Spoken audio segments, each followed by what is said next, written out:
9 de enero del 2024. En la sesión de trading del día de hoy, que de hecho fui un poquito detallista. No, venga, qué poquito detallista. No abrí un Zoom como tal, pero les envié la operación que tomé, o que iba a tomar, o que tomaría a lo largo de la sesión. Quiero que vean como tal aquí esta imagen, ¿vale? 9:54 de la mañana, hora Nueva York, del 9 de enero del 2024. Les envío esta entrada prácticamente en el momento en el que el precio estuvo retrocediendo. Vayan al grupo de Telegram, verifíquenlo, corrobórenlo. 9:54 de la mañana, hora Nueva York. ¡Boom! Ahora, muchos seguramente se preguntarán cómo es que pude anticipar este movimiento, ¿vale? No voy a realizar el análisis en temporalidad diaria porque ya lo hice en el Market Review del 8 de enero, así que si no has visto ese Market Review, te recomiendo que vayas al video anterior para que entiendas. Recuerda que esta serie de videos de Market Reviews traen como tal el análisis inicial de la semana que realizo y que voy a realizar por lo general los días lunes, y te voy a demostrar que es muy simple, que con un solo análisis en temporalidad diaria tú puedas operar a lo largo de toda la semana. Ya les había mencionado que aquí les había mencionado, vamos a ir por acá, que en temporalidad de una hora nosotros teníamos un swing breaker aquí y que esta es una desviación de estándar de temporalidad diaria, lógicamente, en los 16.693, y que si nosotros trazábamos, pues, de aquí, de este mínimo hasta este máximo, las desviaciones estándar, resulta que la desviación estándar número 2 de este swing breaker coincide con la desviación estándar 4 de temporalidad diaria. Revísenlo, ¿vale? En el micro y mini Nasdaq. Y de esa manera yo pues tengo un recurso más para demostrarles a ustedes que nada de lo que sucede en tu gráfico es un azar, ¿vale? Todo está previamente calculado a través de un algoritmo que está detrás de lo que tú estás mirando en este momento. Una serie de velas que componen un gráfico, en fin.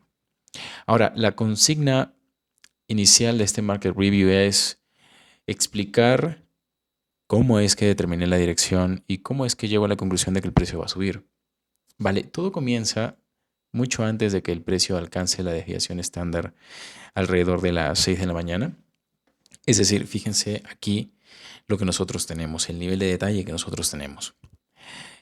Si tú empiezas por encontrar un desequilibrio que no se ha cubierto por completo y a partir del cual el precio ha generado un movimiento de reacción, entonces ese rango en desequilibrio es el que te va a proveer a ti de las características o de las razones y fundamentos que necesitas para pensar que va a existir o va a haber un cambio de dirección. Tú no necesitas que se rompa un máximo o tú no necesitas que se rompa un mínimo para pensar que el precio va a subir o bajar respectivamente.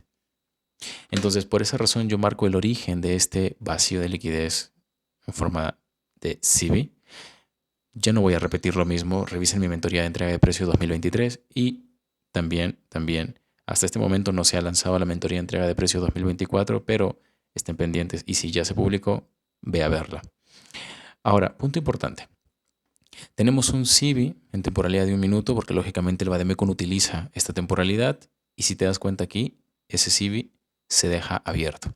Aquí hay un detalle. Cuando el precio no cubre totalmente un rango en desequilibrio, hay más probabilidades de que el precio reaccione a favor de la naturaleza del desequilibrio y un CB por naturaleza es una resistencia.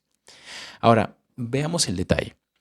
Veamos que aquí nosotros tenemos un mínimo que genera un movimiento de ingreso hacia la desviación estándar diaria superior, ¿vale? Entonces, enfoquémonos en eso.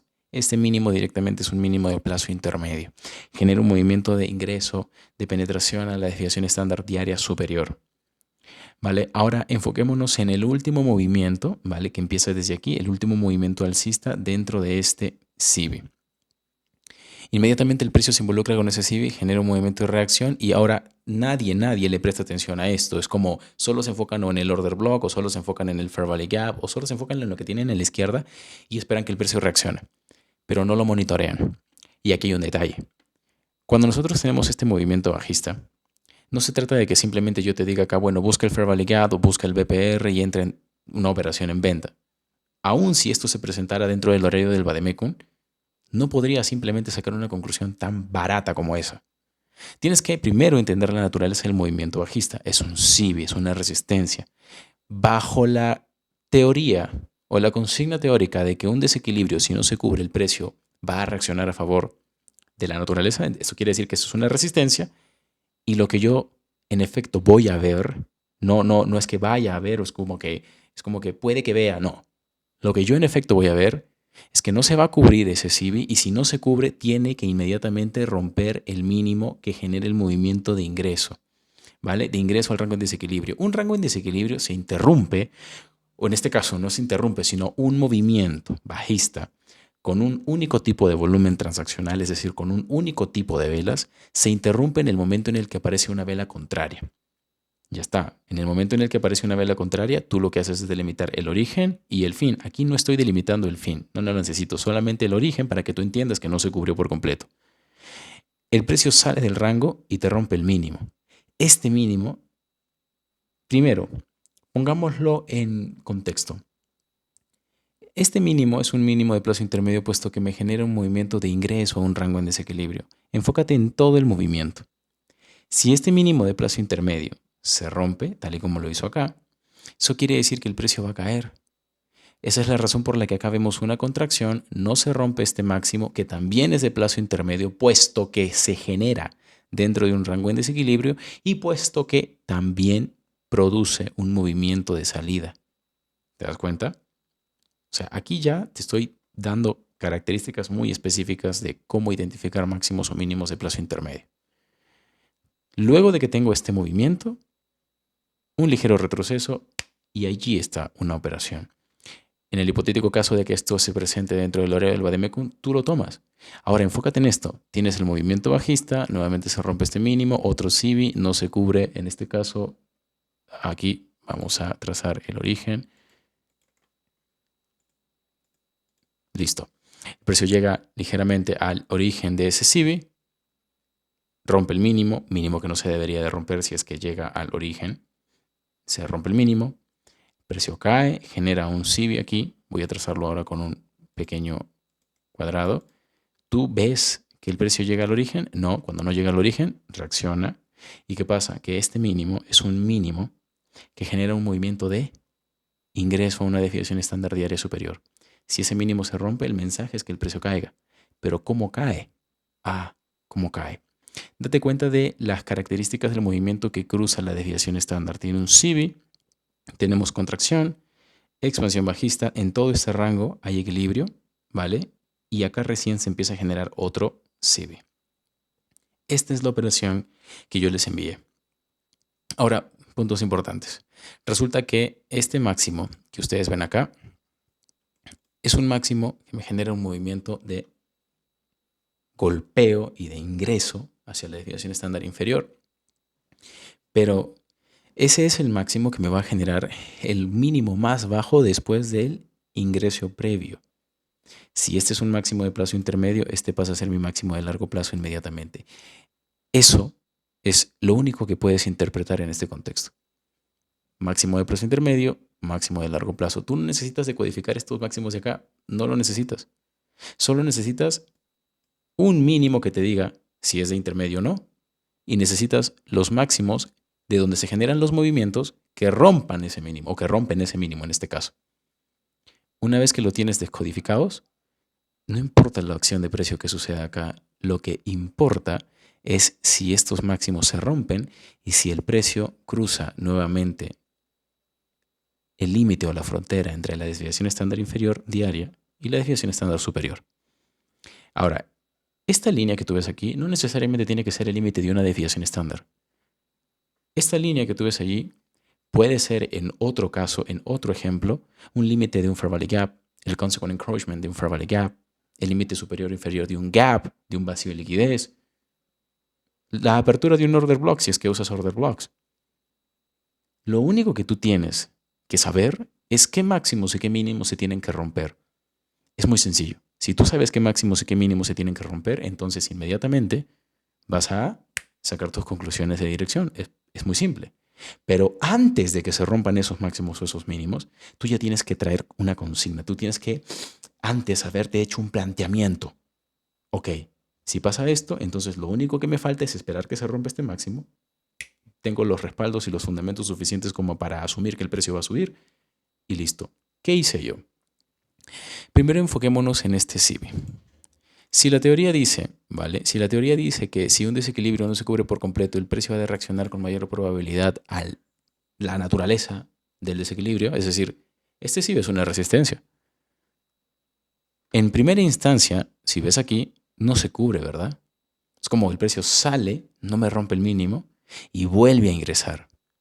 Si de este mínimo se genera un movimiento de ingreso y además desde este mínimo se comienza a contar un movimiento, vamos a decir, se comienza a contar la historia de un movimiento que alcance el origen de ese CIBI, entonces este mínimo pasa a ser ahora tu mínimo de plazo intermedio. Mínimo que si se rompe, entonces lo que te va a comunicar es un potencial cambio, no un potencial, olvídense de la palabra potencial, es un cambio de estructura. Te lo digo de manera certera y objetiva. Por esa razón es que tú no ves que ese mínimo se rompa. Porque ese mínimo no se tiene que romper. Y algo que tienen que entender y que explico en mi mentoría de estructura 2024 es que si tú tienes un rango de referencia, tú puedes ver un montón de mínimos dentro de ese rango de referencia. Pero no importa si se te rompen esos mínimos que están dentro de ese rango de referencia. Lo que tú te tienes que enfocar es en el mínimo que está afuera del rango, de donde se genera el movimiento de penetración. Y es que acá empezamos a, básicamente, entender la narrativa alcista, porque inmediatamente el precio llega al origen, mucha gente se fía y dice, order block, order block, order block. ¿Qué order block, brother? ¿Qué order block?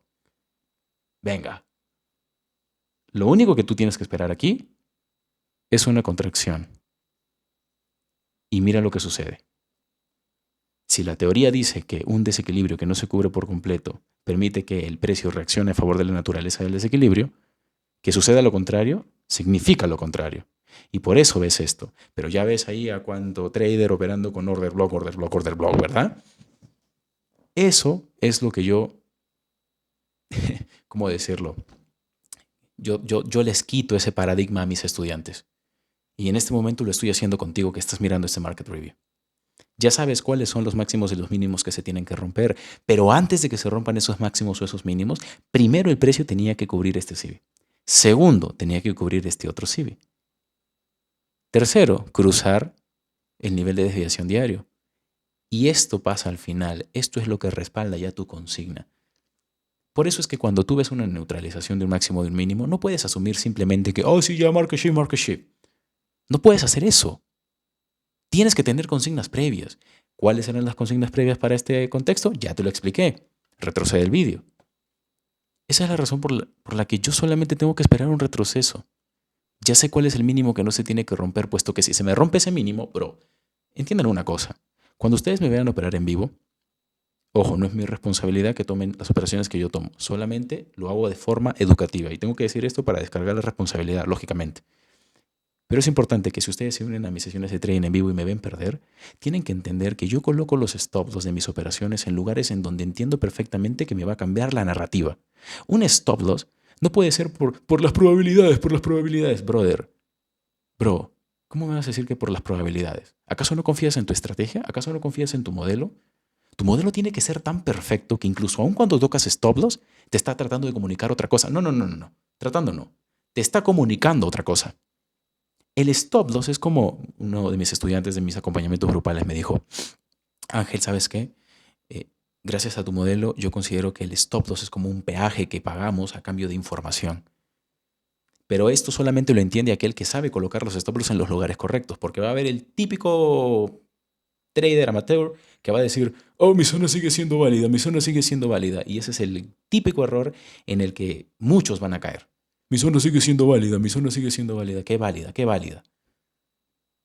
¿Acaso no tiene enseñado a definir cuándo se invalida en todo caso? O en todo caso, ¿por qué tienes stop loss tan ridículos que te tienen que tocar el stop loss y tienes que justificarte con que tu zona sigue siendo válida? Es así de sencillo. Así que si te unes a mis sesiones de trading en vivo para verme operar, entiende que tocar un stop loss, en mi caso, es ganar. ¿Por qué? Porque aprendo. Si toco Take Profit, aprendo. Y si no opero, aprendo. Y tú también aprendes. ¿Por qué? Porque aprendes a filtrar días no operativos. Porque aprendes las consignas y los respaldos y las condiciones que se tienen que cumplir para que tomes una operación. Y cuando tocas stop, cuando perdemos juntos, aprendes que esa era una forma de pago premium a cambio de información. Y que si se te acabaron las balas para operar en esa sesión, pues ya está. Lo dejas allí, no operas más. Sin embargo, mi gente, claro, mi gente, como entiende perfectamente los recursos de gestión, y ellos consideran que pueden tomar hasta 2 operaciones en el día, según el Bademeco, toman una operación con un riesgo medido, y si es que yo toco stop loss, luego toman otra operación en una dirección contraria. ¿Por qué? Porque entienden que cuando yo toco stop loss, la narrativa cambia. Entonces, al yo entender que este es el mínimo que se me tiene que romper, simplemente coloco la operación en compra en este punto. Lógicamente ya no puedo conectar la cuenta de TradoBit porque estoy grabando esto como tal ya después, pero les voy a dejar un pequeño clic. Un pequeño clic un poco acelerado al final de este Market Review para que vean cómo tomé la operación. Sí, la tomé y la cerré y no necesitaba que el precio llegara a mi take profit, ¿vale? Porque luego lo estiré. Pero me salí en el 1-2 y luego se van a enterar cómo está mi cuenta de TradoBit. Perdón, de TradoBit, digo, de Topstep, porque estoy documentando el proceso con una cuenta de Topstep. Si quieres enterarte de los detalles de ese documental, únete a mis sesiones de trading en vivo o estate pendiente de los mensajes que envío a mi Telegram. Ahora les voy a dejar el clip porque en realidad la operación no fue como, oh sí, me fui hasta el universo, ¿no? Es como fue un 1-2 a las 9:54, ¿vale? Este fue el trade. Yo no necesitaba irme al infinito y más allá, solo necesitaba operar desde descuento de todo este rango producido hasta premio. Suficiente. ¿Te das cuenta que ser rentable no depende de tu ratio? Depende de qué tan capaz seas de ir a por 1-2. Ya está. 1-2, 1-2, 1-2. Si tu mentor no te enseña a ir a por 1-2 todos los días, bro, no sé con quién te estás formando. O sea, literal. Si tu mentor te dice, ve por el 1-20 o el 1-15 o el 1-12 o el 1-10, bro, literal te van a salir, ya te digo, 2 o 3 operaciones de cada 10 que hagas. Así que no te fíes. Esa es la información que te voy a dejar por este Market Review y nos vemos en el siguiente. Cuídate mucho y te veo en mis sesiones de trading en vivo también a ver si es que te animas a participar. Chao, chao.